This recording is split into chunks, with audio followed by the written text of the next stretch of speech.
చూడండి ఇప్పుడు టైం వచ్చేసి అయితే 4:30 అవుతుంది. అక్షయ తృతీయ అంటే అక్షయ తృతీయ నేను నార్మల్గా ఎవ్రీ ఫ్రైడే కూడా మా ఇంట్లో దీపం పెడతాము. చూడండి అక్కడైతే కడప అయితే కడుక్కొని మార్నింగే ముగ్గు అయితే వేసినాము. అయితే ఒకటి చూపిస్తాను చూడండి.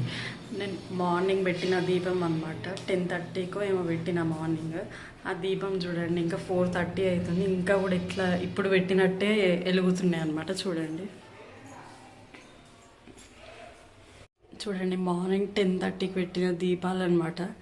ఇంకా ఇప్పుడే వెలిగించినట్టుగా వెలుగుతూ ఉన్నాయి. అవి కొంచెం కూడా ఎటు పోలే, మార్నింగ్ నుంచి అట్లనే ఉన్నాయి. కూడా అట్లనే వెలిగేటట్టున్నాయి, ఎందుకంటే దాంట్లో నూనె కూడా ఇంకా అలాగే ఉంది కాబట్టి. సో దీపం పెట్టినప్పుడు ఎప్పుడైనా సరే ఒత్తి అనేది చిన్నగా పెట్టుకోవాలన్నమాట. చిన్నగా పెట్టుకుంటే దీపం అయితే చాలాసేపు అయితే ఉంటుంది.